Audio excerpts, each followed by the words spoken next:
This year is going to be the first ever 2-night SummerSlam. So here's how WWE should book it. I'm Brandon and this is Wrestling Talk. Okay, so I think I have booked the perfect match card for this year's SummerSlam. Like I just said, it's going to be 2 nights, so that's a lot of matches. And I think WWE's treating this as like a mini WrestleMania where it's going to be the culmination of a lot of the storylines that are currently being set up right now. So in this video, I'm going to fantasy book night 1 of the first ever 2-night SummerSlam, and then I'm going to do the same for night 2 in a separate video. So without further ado, let's get started. So the opening match of the first ever 2-night SummerSlam will be Roman Reigns versus Braun Breaker. Spear versus spear. Ever since the Raw after WrestleMania, we knew this match was going to happen. And when you look at the way the story's unfolding, mixed with when Roman Reigns is scheduled to come back, it feels like SummerSlam is the perfect venue for it. A lot of people thought we were going to get Punk and Roman versus Seth and Braun. I feel like WWE has pretty much already done that with Punk and Sammy versus Seth and Braun, so I'm not really seeing the appeal of that tag match anymore. Plus, I already got Punk doing other stuff at SummerSlam. Roman Reigns is scheduled to come back around the time of Money in the Bank, so you could theoretically do this match at Night of Champions. I don't see it though. I think they're gonna wait till SummerSlam. It's the biggest possible stage to do this match other than WrestleMania, and they're not gonna wait that long. You could also do Roman versus Seth at SummerSlam, but again, I got Seth doing something else. I think this is a must-win for Braun Breaker though. Honestly, I wouldn't be surprised if he beat Roman clean. It's the natural next step in elevating this new faction of Seth, Paul Heyman, and Braun Breaker. Speaking of Paul Heyman, he is definitely going to be a big factor in this match. He will be to Braun Breaker what he was to Roman Reigns when he faced Brock Lesnar at SummerSlam. It's poetry, ladies and gentlemen. It rhymes. Moving on to the second match of SummerSlam Night 1, Becky Lynch versus Bayley for the Women's Intercontinental title. This is another match basically set in stone to happen before the end of the year. At some point in the next few months, Becky is going to take the IC title off of Lyra. Whether it's Money in the Bank, whether it's at Money in the Bank, Night of Champions, Evolution, and whenever that happens, it's only a matter of time before Bayley comes back and challenges Becky for the title. You could do this match at Evolution, but I think WWE needs to do right by Bayley after leaving her off of WrestleMania, and the next biggest stage is SummerSlam. So I think this is where we get Bayley versus Becky for the IC title, and honestly, I'm not so sure that Bayley's going to win here, but I definitely think she will eventually be the one to dethrone Becky. It might just happen later on in the year. I'm excited for this match because we've seen Becky versus Bayley before,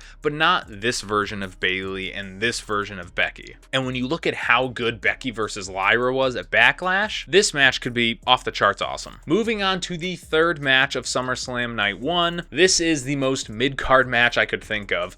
LA Knight versus Alistair Black. So LA Knight has kind of become synonymous with SummerSlam over the past few years. SummerSlam 2023 was when he won that Slim Jim Battle Royal, and that was kind of the start of his push. And then the next year at SummerSlam, he beat Logan Paul for the US title. So it stands to reason that LA Knight will be at SummerSlam this year, and I think he should be. It just comes down to what's he gonna do. I don't see him going after the US title again. I definitely don't see him going after the world title. So I say just throw him in a non-title feud with someone who could use the opportunity, and I think that someone is Alistair Black. Both guys are super over, it'll get them both on the card, doesn't really matter who wins. Honestly, you could put anyone in this spot, I just think Alistair makes the most sense right now. For these big PLEs, not every match can be a dream match, you need to throw a mid-card one in there just to kind of separate things. So unfortunately, in this fantasy booking, I think that's what's going to happen with LA Knight. But the match is going to be awesome because these two guys seem to have really good in-ring chemistry. Moving on to the next match, Jacob Fatu versus Solo Sikoa for the men's US title. Again, similar to Roman versus Braun and Becky versus Bayley, it's only a matter of time. Currently, Jacob seems fine with Solo and Jeff Cobb, but we still have a few months to go until SummerSlam, and that is plenty of time for Solo to turn on Jacob, Jacob to turn on Solo, the two of them to just fall out. However they write it, this match is the destination. Solo and Jacob were on the poster of SummerSlam last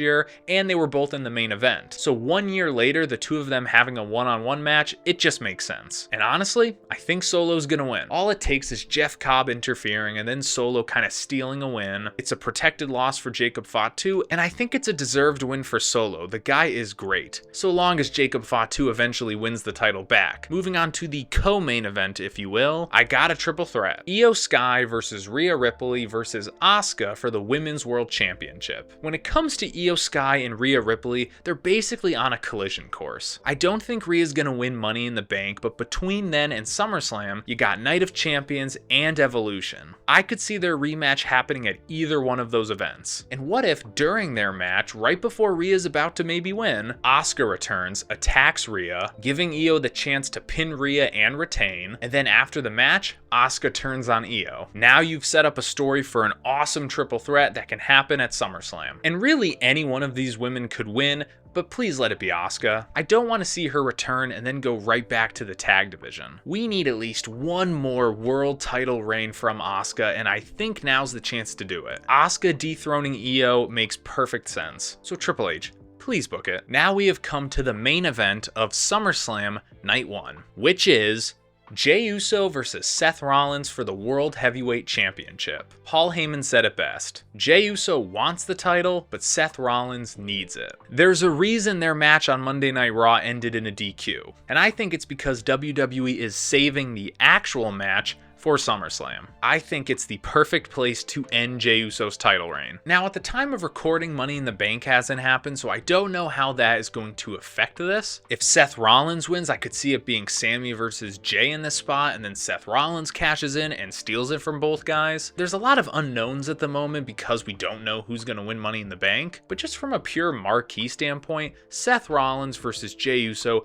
that's a big match. And obviously Seth Rollins is going to win, but it's not going to be clean at all. I actually see it going down the same way Damian versus Gunther went down, where Braun Breaker tries to interfere, but Sami Zayn takes him out, but just when Jay's about to win, Sami turns on Jay. This gives Seth Rollins the opportunity to pin Jay, and there we go, we have a new World Heavyweight Champion that's probably going to take us into WrestleMania 42. I don't know how the Money in the Bank briefcase is going to factor into this match. I don't know how Sami Zayn is going to factor into this match. All I know is that Seth Rollins is going to take that title off of Jey Uso, and I think him doing that at SummerSlam is the perfect venue for it. But that's it. That's how I think WWE should book SummerSlam 2025 Night 1. Stay tuned for my next video where I break down Night 2. And let me know down in the comments what you think of this match card. I'll see you next time. Bye bye.